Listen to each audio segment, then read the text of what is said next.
Selamat petang saudara, Warta Sumsel kembali hadir menjumpai Anda. Untuk edisi hari ini, Selasa 19 Maret 2019, terima kasih Anda masih bersama kami di TVRI Sumatera Selatan.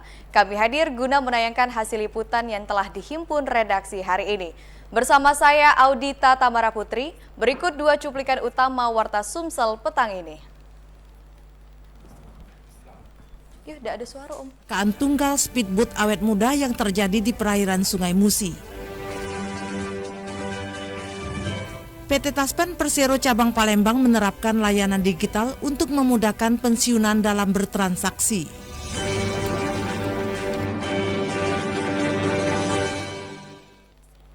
Dua berita tadi akan kami rangkai dengan informasi lainnya, dan inilah Warta Sumsel selengkapnya.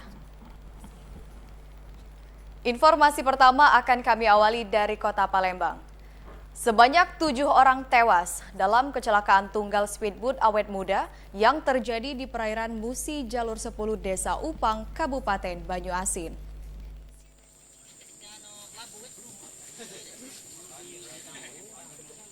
Sebanyak 7 orang tewas dalam kecelakaan tunggal speedboat awet muda yang terjadi di perairan Sungai Musi, Jalur 10 Desa Upang, Kabupaten Banyuasin.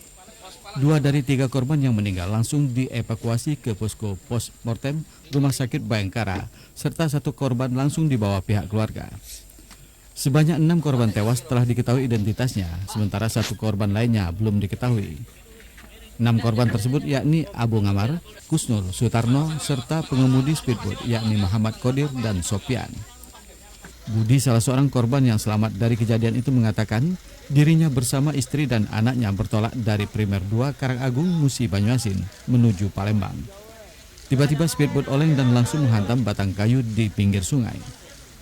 Beruntung ketika itu ia bersama anak dan istrinya duduk di belakang sehingga tak mengalami benturan kuat ketika speedboat tertabrak dan hanya mengalami memar dan luka lebam di wajah. Duduk di belakang. Terus kejadian sendiri seperti apa? Kejadiannya oleng nabrak langsung. Kita bisa selamat orang berapa, Pak? Kita bisa selamat ya, Pak? Alhamdulillah kita nggak kena benturan. Pak, oleng itu gara-gara apa, Pak? Pak, kita sekeluarga dari itu. Pak, kita sekeluarga penumpangnya. Siapa aja, Pak? Saya Dan anaknya. Kadisub Banyuasin Supriyadi mengatakan kejadian tersebut merupakan kejadian kedua dalam 2 bulan terakhir, yakni speedboat menabrak kayu yang ada di sungai. Untuk penyebab kejadian pihaknya belum bisa menjelaskan. Menabrak pohon di pinggir sungai. Sementara penyebab kejadian sendiri kita belum pasti apakah memang kesalahan dari nakoda atau kadang-kadang memang kemudi daripada speedboat ini sering kadang-kadang bisa macet juga. Nah, ini sedang kita nanti cari informasinya seperti apa. Kasus kecelakaan ini masih dalam penyelidikan polisi. Romiko, TVRI Sumsel melaporkan. Kita beralih ke Kabupaten Muratara. Tim Satgas TMMD 104 Kodim 0406 memperbaiki rumah warga di Desa SP10 Srijaya Makmur, Kecamatan Nibung, Kabupaten Muratara, Sumatera Selatan, yang dihuni oleh sepasang suami istri dan bersama 2 anaknya, yang tinggal di gubuk sederhana tanpa dialiri listrik. Tidak semua anak bisa menikmati fasilitas pendidikan yang baik. Meski demikian, ada saja anak-anak yang tetap giat belajar di tengah keterbatasan. Seperti yang ditunjukkan anak dari pasangan Mahmud dan Nur Aini. Sedang berjuang untuk menjadi cahaya bagi keluarganya demi menggapai masa depan meski dengan menggunakan lampu teplok sebagai alat penerangan di malam hari. Potret memprihatinkan ini membuat Tentara Nasional Indonesia dari Kodim 0406 terpanggil untuk membantu dan merehab rumah pasangan Bapak Mansur dan Ibu Nur ini. Bersama warga setempat, TNI bergotong royong mewujudkan rumah yang layak huni bagi keluarga Mahmud di wilayah Desa SP10 Srijaya Makmur yang sepantasnya untuk dilakukan rehab. Gelap, nggak ngeluh dia kalau belajar gelap itu, katanya mak kapan ya rumah kita bagus, apa itu lampu gitu, suka ngomong kayak gitu. Katanya aku tuh kalau kapan-kapan ada rezeki dari Allah, nang mudah-mudahan nanti suatu saat nanti rumah kita bagus. Saya ikut Babinsa, ya banyak saya ditemuin masyarakat kekurangan, karena kekurangan gitu rumahnya tidak punya lapangan pekerjaan, rumahnya tidak layak tunggu, Nah, harapan saya untuk pimpinan TNI atau dan Ramil dan Dim mohon bantu lagi lah masyarakat yang lain. Kalau bisa biar rumahnya tetap berjalan, kalau bisa jangan 1, kalau bisa 2 atau 3. Bedah rumah yang merupakan bentuk kepedulian TNI Angkatan Darat untuk mensejahterakan masyarakat. Di dalam program Tentara Manunggal Membangun Desa TMMD 104 ini diharapkan dapat membantu pemerintah dan masyarakat dalam pemerataan pembangunan. Sukma Aldino, TVRI Sumsel, melaporkan. Kita kembali ke Kota Palembang. Setelah selesai melakukan pemeriksaan kesehatan haji tahap pertama beberapa bulan lalu, kini calon jemaah haji melakukan pemeriksaan tahap kedua. Pada tahap ini, calon jemaah haji mendapatkan vaksin meningitis dan influenza, serta syarat utama pelunasan biaya penyelenggaraan ibadah haji. Sejak 1 minggu yang lalu, calon jemaah haji sudah mulai mengikuti pemeriksaan kesehatan haji tahap kedua setelah sebelumnya telah mengikuti tes kesehatan tahap pertama dan tes kebugaran.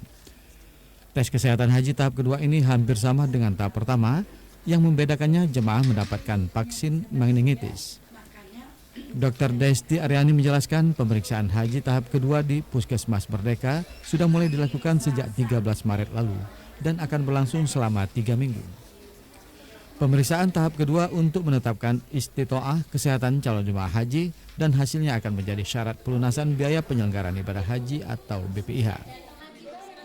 Di tahap kedua tetap yang kita periksa yang secara fisik ya, tensi dan lain-lain. Kemudian laboratoriumnya untuk kolesterol dan gula darah.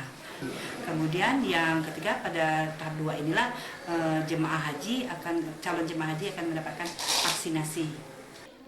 Pada tahap pertama pemeriksaan calon jemaah haji mayoritas calon mengidap penyakit hipertensi atau darah tinggi. Ada juga yang mengidap penyakit kencing manis. Namun CJH tetap bisa berangkat ibadah haji asalkan selalu dilakukan pemeriksaan rutin atau check up agar kondisi kesehatan calon jemaah haji tetap stabil. Bram Anhar, TVRI Sumsel melaporkan. Kerusakan Jalan TKR Kadir dan Letu Karim Kadir di Kecamatan Gandus semakin parah. Lobang-lobang besar dengan kedalaman mencapai 20 cm sering menyebabkan kecelakaan.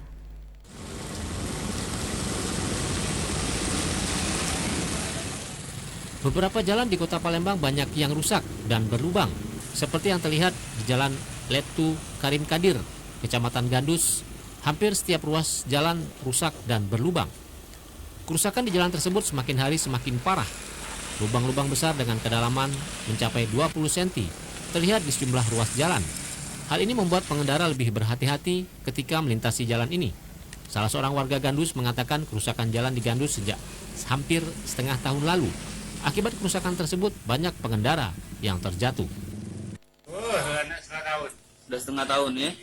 Ada kejadian apa baik di sini? Ada kecelakaan enggak?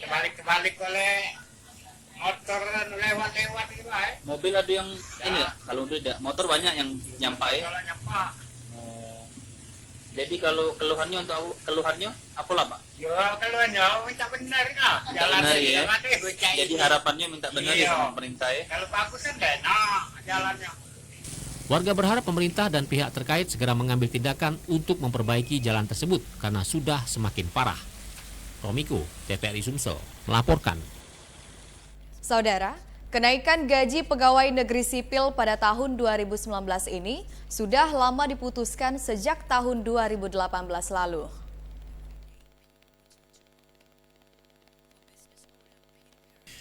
Kenaikan gaji pegawai negeri sipil sebesar 5% terhitung 1 Januari 2019 dijelaskan Kepala Kantor Wilayah DJPB Sumsel Tauhid sudah diputuskan saat pengesahan Undang-Undang APBN 2019 di rapat paripurna DPR pada 31 Oktober 2018 lalu. Menurutnya kenaikan gaji ini sebenarnya hal yang lumrah karena hampir 3 tahun ASN tidak mengalami kenaikan gaji. Tauhid mengatakan kenaikan gaji PNS itu seharusnya dilakukan tiap tahun jika merujuk pada asumsi pertumbuhan ekonomi dan adanya inflasi. Tapi faktanya negara tidak melakukannya tiap tahun. Selain itu, rapat paripurna DPRD itu juga menetapkan bahwa pemerintah akan memberikan tunjangan hari raya dan gaji 13. Untuk dua komponen ini sifatnya tentatif. karena THR umumnya diberikan sesuai dengan hari raya agamanya masing-masing. Dan gaji ke-13 saat masa tahun ajaran baru sekolah. Kebijakan ini berlaku bagi PNS aktif maupun pensiunan. Sementara pada tahun 2018 lalu hanya bagi PNS aktif. Tim Liputan TVRI Sumsel melaporkan. Untuk mengedukasi masyarakat agar tidak membuang sampah sembarangan dan meringankan beban masyarakat yang ingin berobat, Puskesmas 7 Ulu Palembang menerapkan membayar berobat dengan sampah. Dalam rangka meningkatkan kesehatan lingkungan untuk mengurangi sampah rumah tangga agar dapat lebih bermanfaat bagi masyarakat dan mengedukasi masyarakat agar tidak membuang sampah sembarangan, Puskesmas 7 Ulu Palembang menerapkan berobat dengan sampah plastik. Rustina, Kepala Puskesmas 7 Ulu Palembang menjelaskan untuk melaksanakan program ini pihaknya bekerja sama dengan iGo Green, di mana nanti sampah terkumpul di Puskesmas 7 Ulu akan diolah oleh iGo Green. Sampah yang diterima adalah sampah anorganik yang bisa didaur ulang seperti botol air mineral atau sampah plastik. Saat ini pihak Puskesmas telah mensosialisasikan program ini ke masyarakat sekitar. Mengurangi sampah, sampah organik itu anorganiknya kita kurangi gitu ya. Jadi masyarakat juga kan bisa apa ya? Kalau nggak punya ini jadi ada kesadarannya. Membayar berobat dengan menggunakan sampah menurut Rustina juga membantu masyarakat yang kesulitan dalam materi. Dengan sampah mereka tidak harus mengeluarkan uang untuk berobat. Cukup membawa sampah yang ada di rumah atau lingkungan sekitar tempat mereka tinggal. Bram Anhar, TVRI Sumsel, melaporkan. Para pensiunan saat ini lebih mudah untuk bertransaksi dengan layanan digitalisasi pada mitra perbankan masing-masing dengan melakukan autentikasi regulasi. Era digitalisasi mengharuskan semua perbankan termasuk PT Taspen Persero Cabang Palembang meningkatkan layanan kepada pensiunan dengan layanan digitalisasi. Layanan digitalisasi ini diawali dengan melakukan perekaman data diri atau enrollment para pensiun. Enrollment ini bisa dilakukan di kantor Taspen ataupun di mitra perbankan para pensiun. Diakui Kepala Cabang PT Taspen Persero Palembang, Kasija, setelah perekaman data diri, baru melakukan autentikasi secara berkala, yaitu autentikasi 1 bulan, penerima tunjangan veteran melakukan autentikasi setiap bulan, autentikasi 2 bulan untuk penerima pensiun yang tidak mempunyai ahli waris tertunjang, dan autentikasi 6 bulan untuk penerima pensiun yang mempunyai ahli waris tertunjang. Autentikasi ini dilakukan dengan melakukan perekaman data diri, yakni perekaman 10 sidik jari, perekaman wajah, dan sampel suara.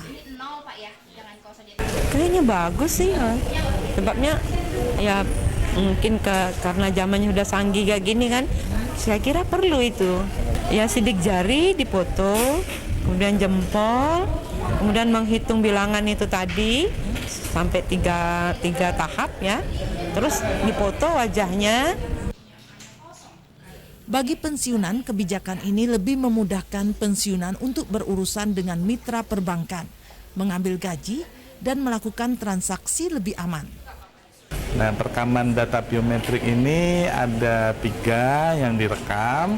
1 ada perekaman sidik jari, kemudian 2 ada perekaman wajah, dan yang ketiga ada perekaman sampel suara.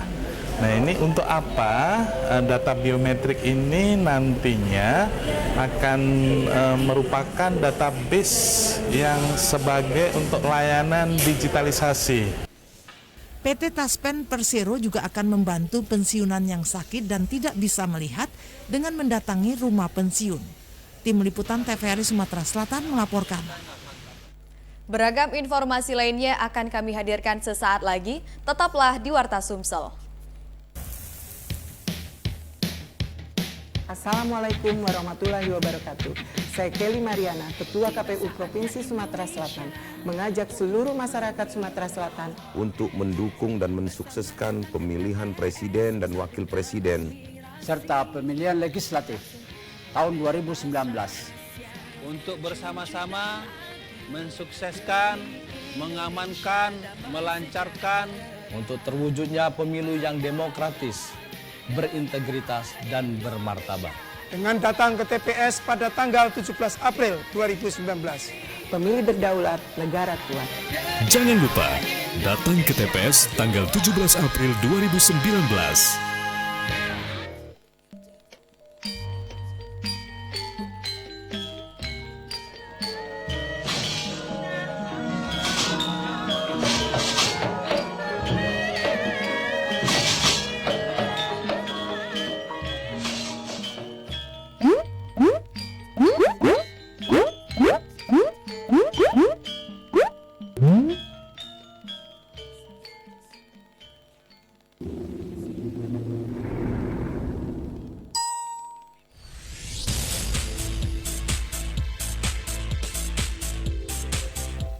Pemirsa di mana saja Anda berada, terima kasih atas kesediaan Anda menyaksikan tayangan dari TVRI Sumatera Selatan.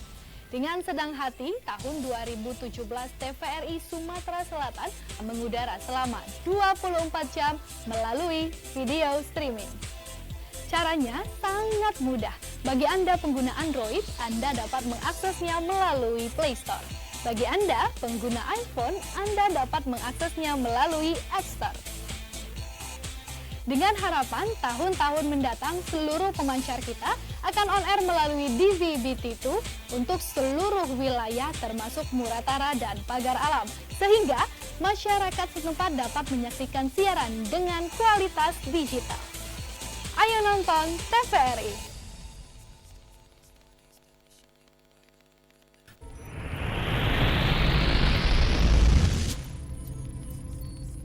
Terima kasih Anda masih bersama kami di Warta Sumsel. Berikut informasi dari Kota Palembang.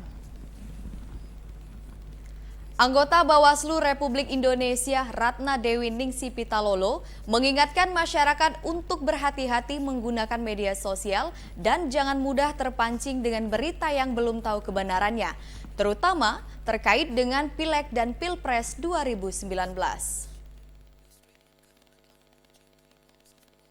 Menjelang pesta demokrasi Pileg dan Pilpres 2019, situasi perpolitikan semakin panas.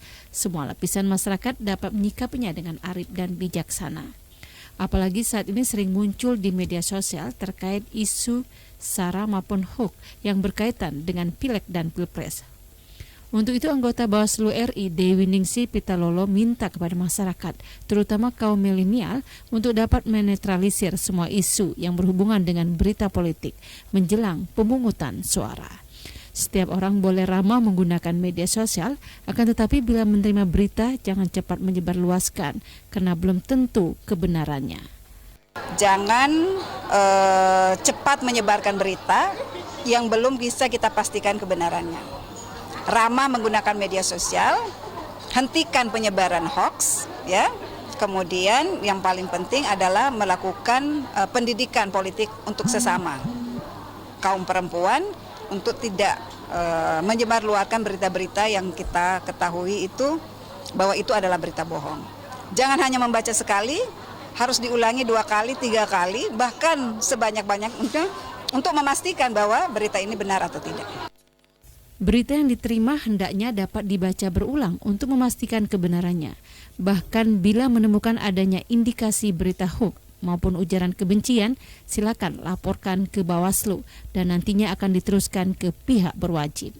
Tim Liputan TVRI Sumatera Selatan melaporkan. Saudara, informasi selanjutnya dari Kabupaten Musi Banyu Asin. Pelipatan surat suara sebanyak 1.845.409 lembar surat suara mulai hari ini ditargetkan 10 hari selesai. Saat ini KPU Muba memasuki tahap pelipatan surat suara dengan melibatkan tenaga kerja sebanyak 103 orang dari pihak ketiga. Dengan melibatkan pihak ketiga agar proses pelipatan surat suara bisa dilakukan dengan cepat dan tepat waktu. Dalam proses pelipatan surat suara sebanyak 1.840.409 lembar ini dilakukan pengawasan dan dijaga ketat personil anggota Polres Muba, anggota Kodim 0401 Muba, Bawaslu, juga tenaga pengawas dari KPU Muba. Sebelumnya tenaga pelipat surat suara diberikan pengajaran bagaimana cara melipat yang benar dan juga penjelasan mengenai kriteria surat suara yang sah, tidak sah atau rusak. Para tenaga lipat harus jeli, koreksi dan tanggap saat melakukan pelipatan. Ketua KPU Muba Mariadi menjelaskan, bila para tenaga lipat menemukan surat suara yang rusak harus segera dilaporkan. Menurut SOP yang telah diajarkan, dan proses pelipatan ini ditargetkan 10 hari selesai. Kita menghimpun dari lebih kurang 100 orang untuk menjadi tenaga pelipat kertas suara yang hampir 2.700.000 yang kita terima. Jadi perkiraan kita lebih kurang 10 hari itu sudah clear. Dari pagi sampai jam 4, kemudian jam 5 sampai habis maghrib atau jam 11 mungkin. Jadi 2 shift kita buat. Sortir langsung dilihat. Kalau ada kabur, ada tulisan yang tidak jelas, itu nanti dipinggirkan, dikumpulkan di total berapa seluruhnya kami laporkan ke provinsi. Dari Musi Banyuasin, Iwan Arianto melaporkan. Dan kita kembali ke Kota Palembang. Ketika persoalan sampah menjadi permasalahan bagi seluruh masyarakat, pemerintah sebaiknya lebih fokus memikirkan solusinya. Jangan hanya berharap peran warga untuk peduli kebersihan. Berharap akan kepedulian masyarakat terhadap kebersihan lingkungan bukanlah hal baru, tetapi sudah berulang kali disuarakan jajaran pemerintah kota ini. Persoalan yang seakan bertambah parah akhir-akhir ini adalah banyaknya sampah yang bertebaran di hampir setiap sudut kota ini. Pemandangan yang tidak lazim justru kerap terjadi di sepanjang media jalan, mulai dari Kecamatan Kertapati hingga Kecamatan Seberang Ulu 1 Palembang. Berulang kali warga di wilayah ini menyampaikan keluhan ke berbagai media akan minimnya tempat pembuangan sampah, namun hingga kini belum juga disediakan pemerintah Kota Palembang. Itulah sebabnya salah seorang politisi perempuan dari Partai Persatuan Pembangunan Kota Palembang, Hajah Nur Anita, mendesak pemerintah Kota Palembang agar segera menyerap aspirasi warga. Kemudian para politisi yang kini duduk di bangku legislatif khususnya dari dapil tersebut mampu juga membawa suara konstituennya ke telinga pemerintah Kota Palembang agar kebutuhan akan kontainer sampah terpenuhi. Mungkin di situ peran pemerintah juga ya Pak, harus menyiapkan tempat pembuangan sampah sehingga masyarakat tidak membuang sembarangan. Nah itu sepertinya belum terjangkau seluruhnya oleh pemerintah. Kalau sudah ada pembuangan sampah, jadi masyarakat juga kita didik supaya tidak membuang sampah sembarangan. Kalau sekarang sepertinya mereka mau buang, bingung cari pembuangan sampahnya di mana. Hajah Nur Anita juga mendesak pemerintah Kota Palembang melakukan normalisasi anak sungai yang sebagian besar saat ini sudah tidak berfungsi lagi lantaran banyaknya sampah. Dengan normalisasi anak sungai dan mengembalikan fungsi seperti semula, ancaman banjir di kota ini bisa teratasi. Husin Ali TVRI Sumsel melaporkan dari Palembang. Kita beralih ke Kabupaten Banyuasin. Seluruh lapisan masyarakat diharapkan dapat menciptakan suasana aman dan kondusif menjelang pelaksanaan pemilu yang tinggal 1 bulan lagi.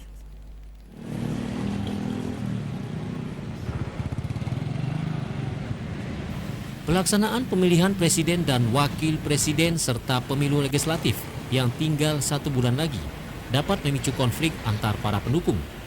Ini harus diantisipasi semua pihak dengan selalu mengedepankan rasa persatuan dan kesatuan bangsa dengan tidak mengutamakan kepentingan pribadi atau golongan. Selain itu, masyarakat juga jangan terpancing oleh isu atau berita yang tidak benar yang dapat memancing emosi pihak tertentu. Zainuddin selaku lurah Kelurahan Kenten Laut selalu menghimbau seluruh warga untuk menjaga keamanan dan ketertiban dengan tidak terpancing oleh berita yang menyesatkan sehubungan dengan kegiatan politik saat ini. Kami menghimbau kepada seluruh masyarakat, khususnya masyarakat Kelurahan Kenten, menjelang pemilu ini untuk menjaga keamanan dan ketertiban di wilayah masing-masing, supaya dalam melaksanakan pemilu ini dapat berjalan dengan baik, dengan sukses, tanpa ada halangan suatu apapun. Hubungan silaturahmi harus terus terjaga agar pelaksanaan pemilu 2019 dapat berjalan dengan baik. Wijaya Kusuma, Tim Liputan TVRI Sumsel melaporkan. Kita beralih ke Kabupaten Musirawas. Jelang 1 bulan hari pencoblosan pemilihan umum 2019 secara serentak, KPU Musirawas berencana telah menjadwalkan proses pendistribusian logistik pemilu ke tingkat PPK dimulai awal April 2019 mendatang.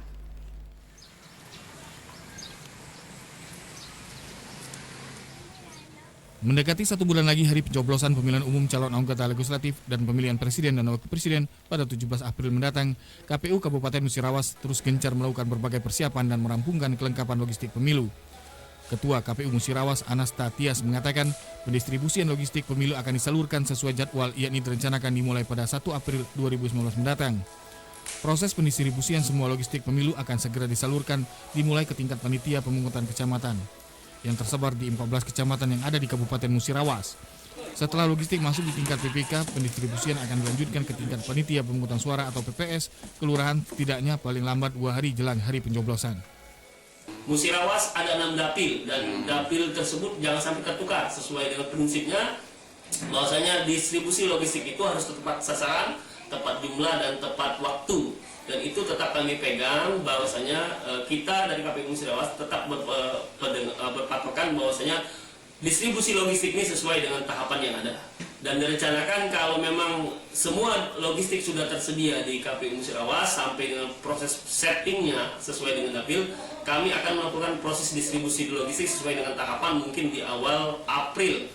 Sementara itu melihat wilayah Kabupaten Musirawas yang terbilang luas dan masih ada beberapa desa yang dijangkau melalui jalur sungai, untuk itu pihak KPU Musirawas akan melakukan pendistribusian logistik lebih cepat, yakni pada awal April mendatang. Dari Kota Lubuk Linggau, Ferry Setiawan, TVRI Sumsel melaporkan. Dan kita kembali ke Kota Palembang. Meski saat login siswa kesulitan, tetapi siswa lebih memilih ujian sekolah berstandar nasional berbasis komputer karena lebih nyaman, transparan, dan nilainya akurat. Ujian sekolah berstandar nasional berbasis komputer USBN-BK hanya dilakukan pada sekolah yang telah siap dengan perangkat komputer dan jaringan. Seperti di SMA Negeri 3 Palembang, siswa menempati 3 ruangan dengan 206 unit komputer dengan 2 sesi dan setiap hari 2 mata pelajaran. Diakui siswa, awalnya USBN-BK ini kesulitan login ke komputer, tetapi lama-kelamaan sudah terbiasa dan mengetahui username serta cara melogin ke komputer. Siswa lebih memilih dengan USBN-BK karena soal dan gambar lebih jelas serta lebih mudah untuk menjawab soal. Kalau kesulitan sih yang Rara rasain sama yang teman-teman Rara itu paling kayak yang dia suka error kan, karena kan mungkin baru kali ya, tapi itu sudah cukup lebih baik dibandingkan yang dari naskah kan, soalnya kalau di CBT ini gambar-gambar pun jadi lebih jelas kan, kalau di naskah kadang ada yang nggak ke-print, ada yang kurang jelas gitu sih, terus soal-soalnya juga jadi lebih jelas.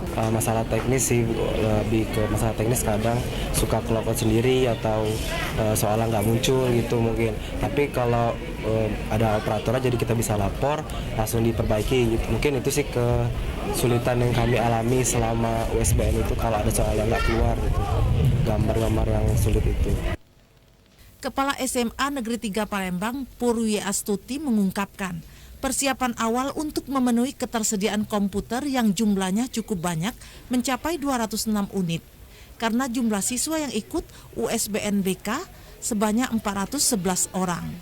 Meski baru pertama melakukan USBN-BK, tetapi siswa juga telah terbiasa dengan penggunaan komputer, karena ulangan harian juga telah menggunakan komputer. Untuk USBN, karena ini kita memilih 2 mata pelajaran 1 harinya, berarti kita harus mempersiapkan jumlahnya separuh dari jumlah siswa. Jadi kita mengikuti jumlah siswanya. Jadi di sini kita menyediakan 3 lokal. Jadi 1 harinya kita bisa memenuhi 2 mata pelajaran. Tapi kalau misalnya kita cuma 2 lokal, nah itu yang susahnya, tidak mengikuti jumlah siswa artinya kan. Mengenai kendala jaringan listrik, pihak sekolah telah menyurati PLN untuk tidak mematikan listrik selama USBN-BK. Tim Liputan TVRI Sumatera Selatan melaporkan. Hari kedua pelaksanaan ujian nasional berstandar nasional berbasis komputer di Madrasah Aliyah Negeri 3 Palembang berjalan lancar. Kondisi ini lebih baik dibandingkan hari pertama yang sempat mati lampu hingga akhir ujian. Mati lampu salah satu kondisi yang tak diinginkan pada pelaksanaan ujian sekolah berstandar nasional berbasis komputer atau USBN-BK. Hal ini sempat dialami para siswa kelas akhir Madrasah Aliyah Negeri 3 Palembang pada USBN-BK hari pertama tahun 2019. Menurut Wakil Kepala MAN 3 Palembang bidang kurikulum Wina Elisti, mati lampu pada awal USBN-BK hingga selesai ujian hari pertama sangat mengganggu kelancaran ujian, terutama terganggu psikologis anak didik. Karena dengan 2 genset yang ada tidak cukup daya listrik untuk menghidupkan alat pendingin ruangan. Listrik mati dari PLN dan itu berlaku pada semua areal di sekitar kami ini, jadi itu sangat mengganggu. Kami menggunakan genset tapi akhirnya ulang dari awal lagi. Kalau fatal tidak, cuman membuat waktu menjadi tidak efisien. Kemudian secara psikologis anak-anak kan karena tidak ada listrik, jadi suasana ruangan menjadi gerah, Pak, panas. Wina Elisti berharap mati lampu dan permasalahan lainnya yang dapat mengganggu kelancaran ujian tidak terjadi lagi saat berlangsungnya USBN-BK tahun ini. Meski demikian, pihak sekolah untuk sementara baru bisa menyiapkan 2 genset dengan daya listrik yang terbatas. Pada USBN-BK di MAN 3 Palembang tahun ini diikuti 327 siswa peserta, terdiri atas 242 dari kelompok Madrasah Ilmu Alam atau MIA dan 85 peserta dari kelompok Madrasah Ilmu Sosial atau MIS.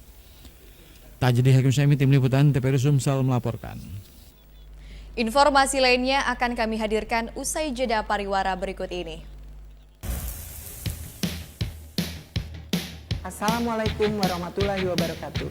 Saya Kelly Mariana, Ketua KPU Provinsi Sumatera Selatan, mengajak seluruh masyarakat Sumatera Selatan untuk mendukung dan mensukseskan pemilihan presiden dan wakil presiden serta pemilihan legislatif tahun 2019 untuk bersama-sama mensukseskan, mengamankan, melancarkan untuk terwujudnya pemilu yang demokratis, berintegritas, dan bermartabat. Dengan datang ke TPS pada tanggal 17 April 2019. Pemilih berdaulat, negara kuat. Jangan lupa, datang ke TPS tanggal 17 April 2019.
Terima kasih Anda masih menyaksikan Warta Sumsel dan sekarang kita ikuti advertorial.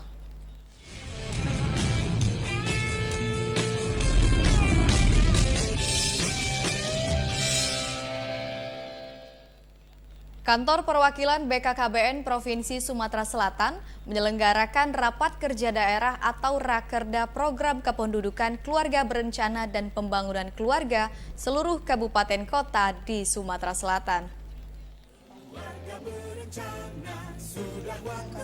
Untuk mencapai sasaran prioritas program KKBPK tahun 2019 antara lain menurunkan angka kelahiran total pada wanita usia produktif menjadi 2,48%, meningkatkan persentase pemakaian kontrasepsi menjadi 65,85% dan menurunkan angka kebutuhan ber-KB yang tidak terlayani atau sebesar 8,07%. Maka BKKBN perwakilan provinsi dan pemerintah kabupaten kota harus bekerja sama dalam menetapkan langkah strategis guna memperkuat program KKBPK di berbagai tingkatan wilayah. Berbagai rumusan dan langkah strategis dapat diambil dalam rakerda ini sehingga makin menguatkan sinergitas dan komitmen seluruh pemangku kepentingan serta mitra kerja dalam pengelolaan program KKBPK yang lebih baik.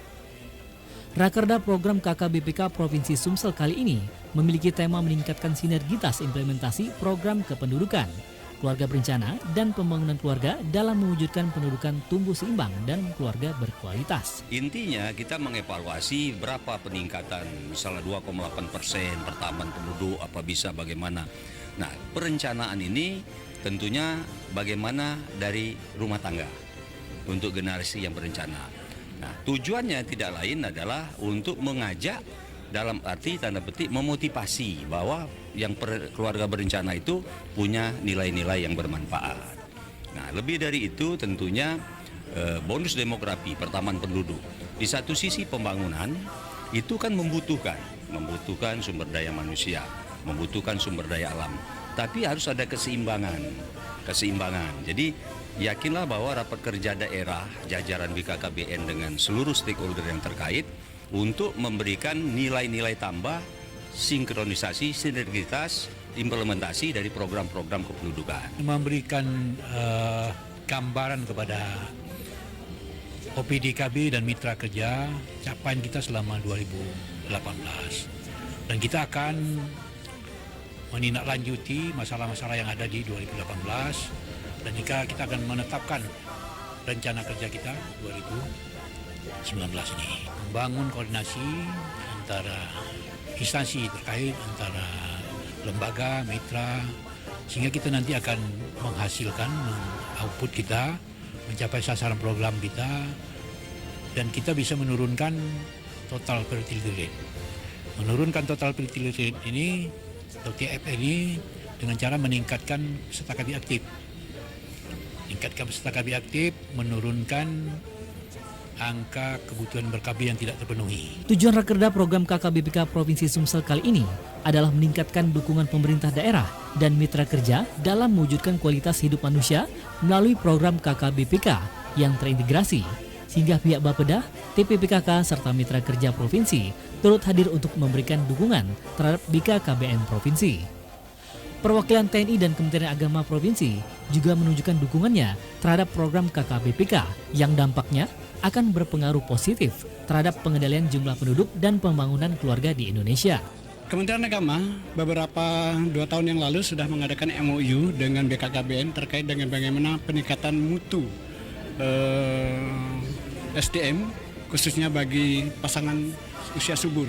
Untuk peran TNI dalam mengatasi masalah keluarga berencana sudah sejak lama.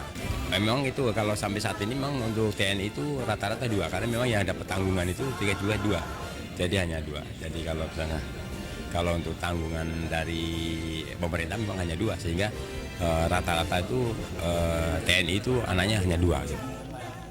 Tim penggerak PKK yang secara langsung memberikan perhatian pada kesejahteraan keluarga baik di wilayah kota dan desa mengakui pentingnya rakerda program kependudukan, keluarga berencana, dan pembangunan keluarga.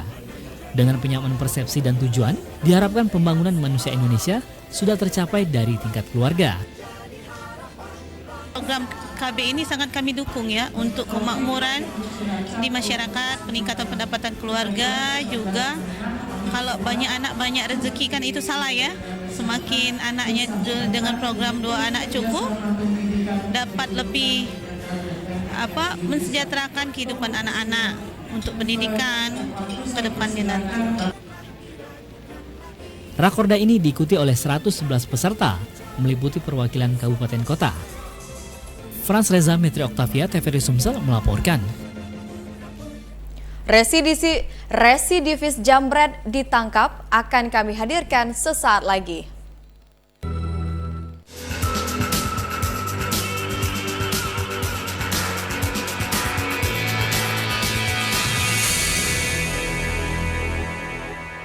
Pertama kali, televisi masuk ke Indonesia sekitar era 60-an dengan siaran TV hitam putih. Dalam perkembangannya, televisi mengalami transisi ke dalam format berwarna. Saat ini, stasiun TV masih menggunakan siaran sistem analog. Keterbatasan frekuensi di siaran analog di masa sekarang menyulitkan perkembangan pertelevisian di Indonesia. Seiring dengan kebutuhan masyarakat akan layanan siaran televisi yang lebih baik, maka pemerintah mencanangkan program migrasi siaran TV analog menuju TV digital. Siaran televisi digital mempunyai keunggulan pada kualitas gambar yang tajam dan suara yang jernih. Sedangkan TV analog tidaklah demikian. Kualitas TV analog sangat rentan gangguan gambar dan suara. Selain itu, sinyal digital dapat menampung program siaran dengan banyak channel. Saat ini siaran percobaan TV digital sudah bisa dinikmati. Untuk menerima siaran TV digital, kita tetap bisa menggunakan unit televisi yang ada saat ini hanya dengan menambah alat konverter atau set-top box. Cukup menggunakan antena yang ada, baik antena luar maupun antena dalam.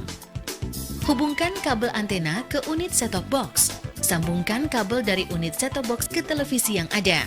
Carilah channel atau siaran TV digital layaknya mencari channel pada pesawat TV kita. Secara bertahap, TV digital bisa dinikmati oleh seluruh masyarakat Indonesia. Selain itu, bisa dinikmati di dalam mobil tanpa adanya gangguan gambar dan suara meski dalam keadaan berjalan. Di dalam suatu perubahan, pastinya akan terjadi pro kontra di kalangan masyarakat kita. Sosialisasi pemerintah terus dilakukan. Salah satunya dengan menghadirkan maskot TV digital burung nuri dengan nama Siarta, singkatan dari siaran digital. Dipersembahkan oleh Kominfo dan TVRI.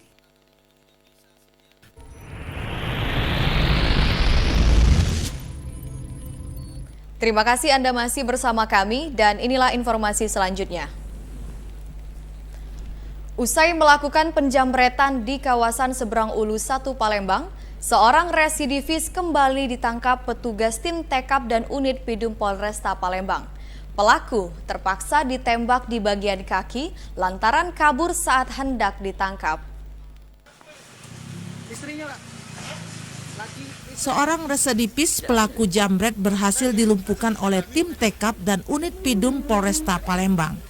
Pelaku OW warga Jalan Pakis Usman, Kecamatan Seberang Ulu 1 Palembang, kini terpaksa ditembak di bagian kakinya lantaran kabur saat hendak ditangkap petugas di kawasan Kalidoni, Palembang. Terakhir pelaku melakukan penjamretan di Kelurahan 5 Ulu, Kecamatan Seberang Ulu 1 Palembang. Pelaku OW dan rekannya yang masih buron, IY, memepet korbannya saat mengendarai sepeda motor. Saat korban lengah, pelaku langsung menarik tas korban hingga mengakibatkan korban terjatuh. Dari catatan polisi, pelaku ini sudah pernah dipenjara dengan kasus pembegalan. Dari tangan pelaku, petugas mengamankan sebilah senjata tajam dan motor pelaku. Kawan, aku habis beli baju.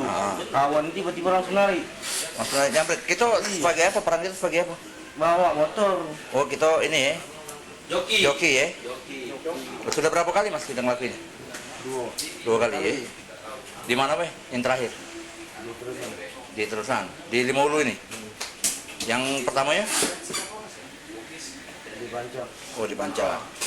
Hingga kini polisi masih mengejar seorang pelaku lainnya yang berhasil melarikan diri. Jepri Aliansa, TVRI Sumatera Selatan melaporkan dari Palembang. Universitas Persatuan Guru Republik Indonesia Palembang menempati peringkat 215 universitas terbaik dunia versi Webmetric.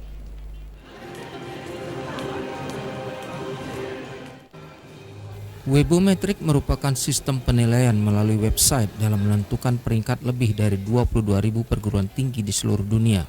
Berdasarkan pemeringkatan Webometric tahun 2019 ini, Universitas PGRI Palembang menempati urutan ke-215. Ditemui menjelang acara wisuda pagi tadi, Rektor Universitas PGRI Palembang, Dr. Bukman Lian mengungkapkan apa yang telah dicapai merupakan hasil pembenahan selama ini, terutama dalam menghadapi revolusi industri keempat. Menurutnya pada tahun 2019 ini Universitas PGRI Palembang sedang menuju Cyber University di mana seluruh sivitas akademika dapat berhubungan dengan siapapun di dunia melalui internet.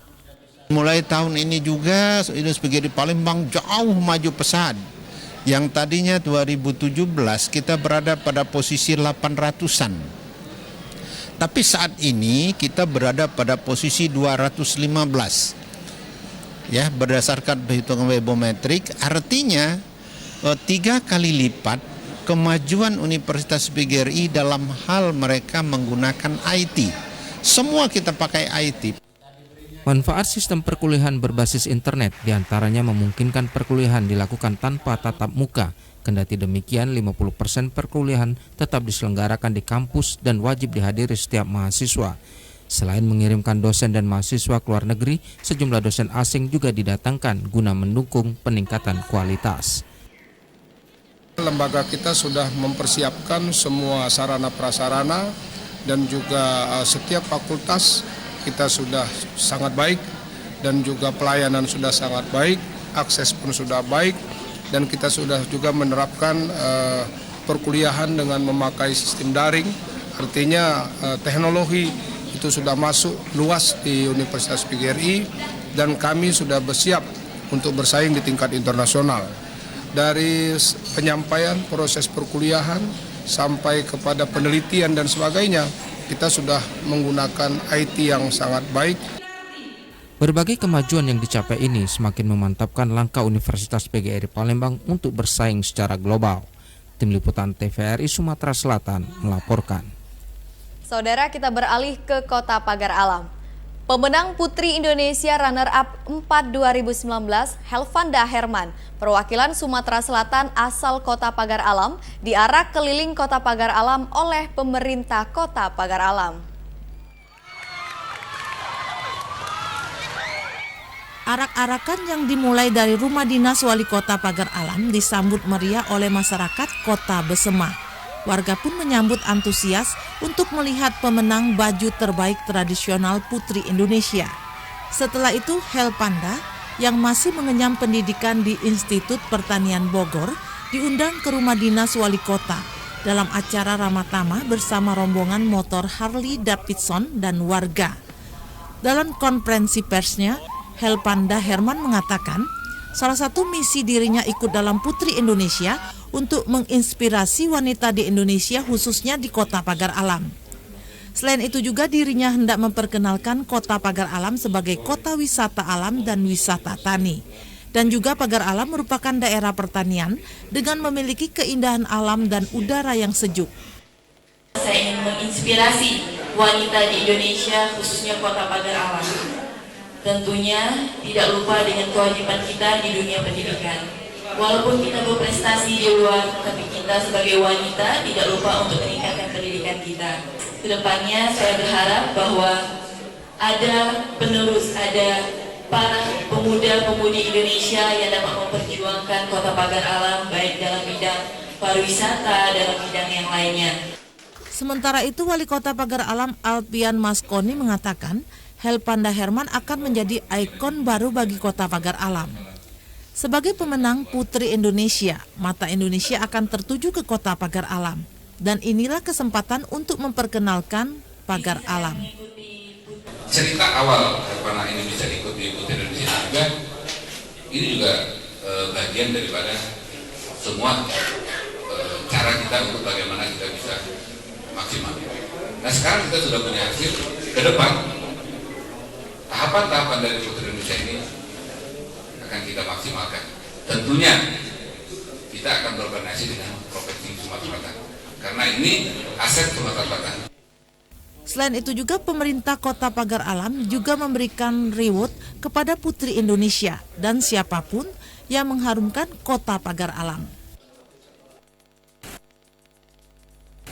Dan kita kembali ke Kota Palembang. Ukiran Palembang saat ini semakin tergeser dengan perabot rumah tangga ukiran Jepara. Mengingat ukiran Palembang tidak mampu bersaing dalam sistem pemasangan di tempat.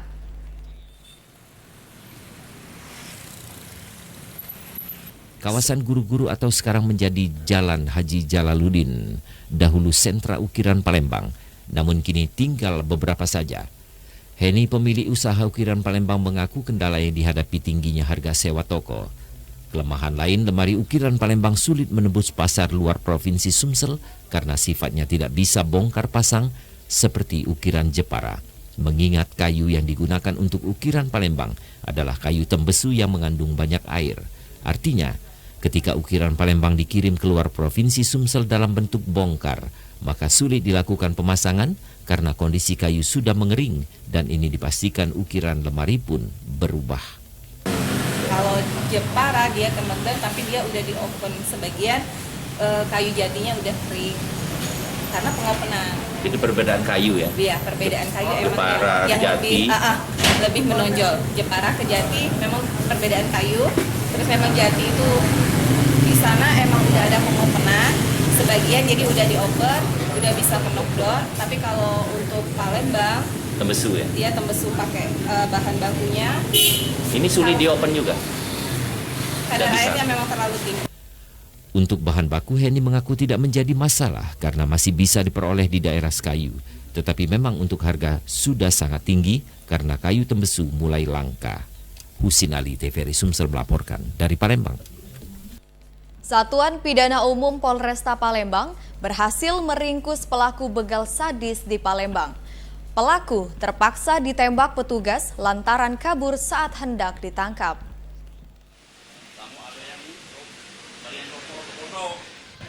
Rudi, 33 tahun, warga Jalan Sidoin Lautan, Kelurahan 36 Ilir, Kecamatan Gandus, Palembang, harus digiring unit pidana umum Polresta Palembang ke Rumah Sakit Umum Palembang Bari untuk dilakukan perawatan. Pelaku terpaksa ditembak di bagian kakinya lantaran kabur saat hendak ditangkap. Pelaku terbilang sadis yang mana telah melakukan pembegalan di kawasan Taman Purbakala, Kecamatan Gandus, Palembang. Pelaku tidak segan-segan membacok korbannya hanya demi membawa kabur sepeda motor korban. Modus yang dilakukan pelaku ini dengan cara memepet korban yang sedang bermotor dan langsung membacoknya. Melihat korban terjatuh, pelaku langsung mengambil motor korban. Sedangkan motor pelaku dibawa oleh teman pelaku Dede yang kini masih dalam pengejaran petugas. Dari tangan pelaku, petugas berhasil mengamankan barang bukti senjata tajam dan motor pelaku yang digunakan untuk melakukan tindak kejahatan. Tindak lanjutnya kita akan kembangkan kepada LP-LP yang lain terkait dengan kendaraan roda 2. Tidak menutup kemungkinan ada laporan-laporan yang lain yang dilaporkan oleh masyarakat yang diduga dilakukan oleh beberapa pelaku ini. Mudah-mudahan apabila 4 pelaku ini nanti setelah kita konfrontir berikut dengan tertangkapnya atau dalam pengejaran pelaku yang lain, mudah-mudahan insya Allah juga tertangkap, akan kita lihat sampai sejauh mana dan beberapa laporan atau tindak pidana yang mereka sudah lakukan. Guna mempertanggungjawabkan perbuatannya, kini pelaku dikenakan pasal 365 tentang pencurian dan kekerasan. Jeffrey Aliansa, TVRI Sumsel melaporkan. Hingga saat ini, Jalan Simpang 3 Kayu Agung Pelaju tidak memiliki traffic light atau lampu pengatur jalan, sehingga setiap saat jalan ini terjadi kemacetan.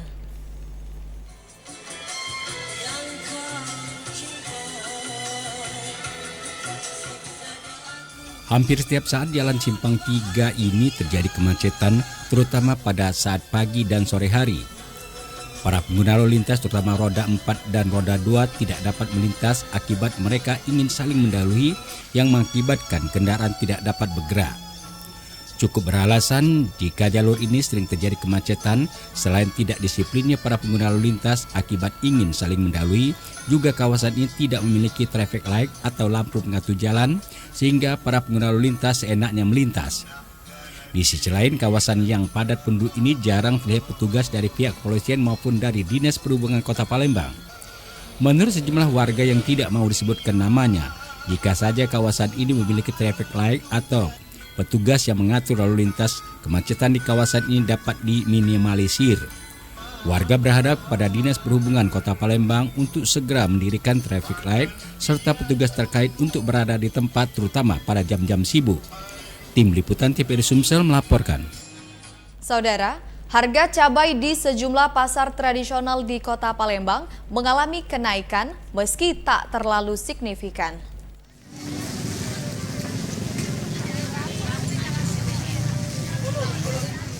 Menurut pantauan tim liputan TVRI Sumsel di Pasar 20 Dabilir Palembang, harga cabai mengalami kenaikan meski tak terlalu signifikan.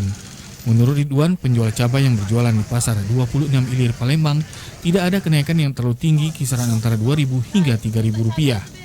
Sedangkan cabai yang paling mahal, cabai rawit berkisar Rp26.000 hingga Rp28.000 per kilonya. Cabai merah talang kisaran Rp22.000 hingga Rp24.000 per kilonya. Cabai jengki kisaran Rp17.000 hingga Rp18.000 per kilonya, dan cabai merah biasa kisaran Rp12.000 hingga Rp14.000 per kilonya. Banyak dari Padang daripada Alam Jawa Ya. Jadi rata-rata turun ya? Ya. Oh. Mungkin hujan banyak panen. Oh iya. Ditambahkan Ridwan, cabai-cabai tersebut didatangkan dari Padang, Pagar Alam, dan Oki. Dampak dari kenaikan cabai tersebut yakni faktor cuaca, musim hujan, sehingga mengakibatkan transportasi tidak lancar, dan ini berpengaruh bagi petani cabai. Dia berharap mudah-mudahan jelang puasa nanti tidak ada kenaikan supaya harga cabai tetap stabil. Muslimin Umar, TVRI Sumsel melaporkan. Dan sekarang kita ikuti segmen olahraga.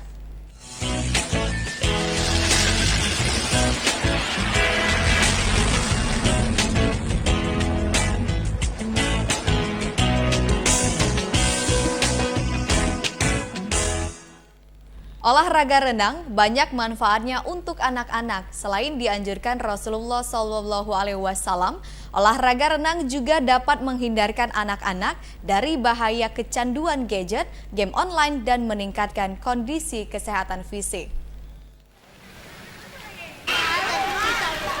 Tirta Intan Swimming School berlatih di kolam renang Palmera Tegal Binangun, Palembang.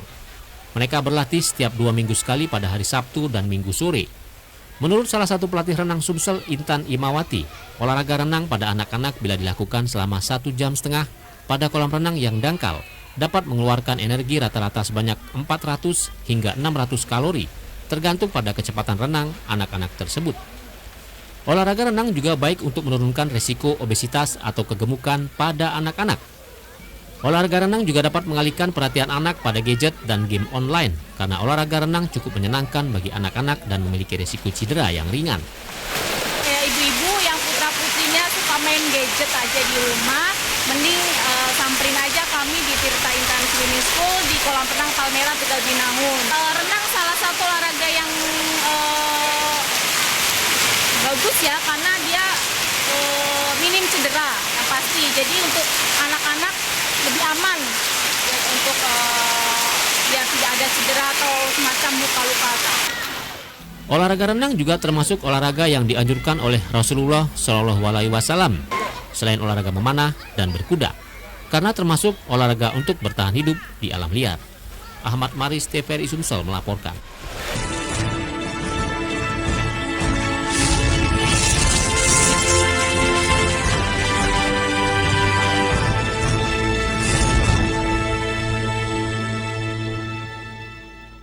Saudara, Pasar Cinde atau Pasar Candi Welang bukan sekedar menjajakan barang bekas, melainkan juga bermacam-macam jenis burung yang dijual maupun untuk diperlombakan.